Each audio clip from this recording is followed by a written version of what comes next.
क्या आपको पता है आपकी किचन का गैस और पेट्रोल पंप की कीमत दुनिया की एक सबसे पतली जगह पर डिपेंड करती है।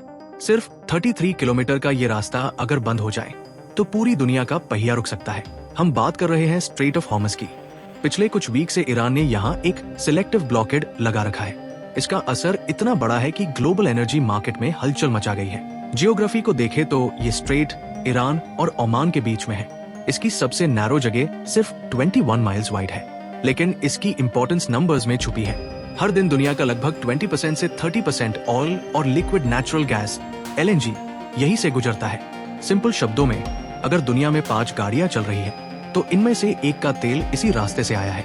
ये कोई ऑप्शन नहीं है, ये पूरी दुनिया की एनर्जी सप्लाई की इंपॉर्टेंट चेन है। अब बात करते हैं भारत की। इंडिया अपनी जरूरत का 80% क्रूड ऑयल इंपोर्ट करता है। इसमें से एक बड़ा हिस्सा इराक, सऊदी अरेबिया और UAE से आता है। इन सभी देशों से निकलने वाले शिप्स को इसी स्ट्रेट ऑफ हॉर्मस से गुजरना पड़ता है।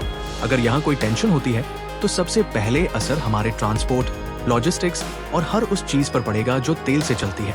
इसलिए हॉर्मस में शांति रहना इंडिया की नेशनल सिक्योरिटी के लिए उतना ही जरूरी है जितना हमारी बॉर्डर्स पर। फरवरी 2026 में जब टेंशन बढ़ी तो ईरान ने हॉर्मस को इफेक्टिवली क्लोज कर दिया। ये रास्ता पर्शियन गल्फ को दुनिया से जोड़ता है। सऊदी अरेबिया, UAE, कटार और इराक, इनकी 80% एक्सपोर्ट्स इसी रास्ते से आती है। ईरान अब हर शिप से सेफ पैसेज के लिए लगभग $2 मिलियन का टोल मांग रहा है। जो पे नहीं करता उसका रास्ता ब्लॉक कर दिया जाता है।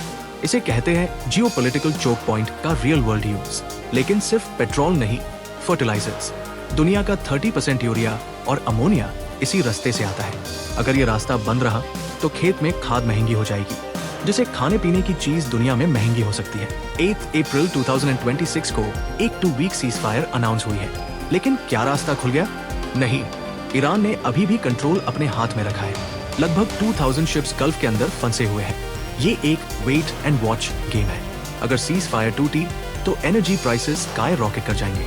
इंडिया इस खतरे को जानता है, इसलिए हम स्ट्रैटेजिक पेट्रोलियम रिजर्व्स बना रहे हैं, यानी जमीन के नीचे तेल का इतना स्टॉक कि अगर सप्लाईज रुक भी जाए तो देश कुछ वीक तक चलता रहे।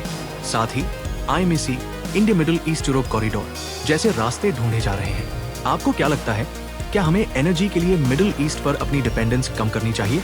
कमेंट में अपनी राय जरूर दें और ऐसे ही वीडियोस के लिए वर्ल्ड टेक्नोलॉजी इनसाइट को फॉलो करें। Thanks for watching.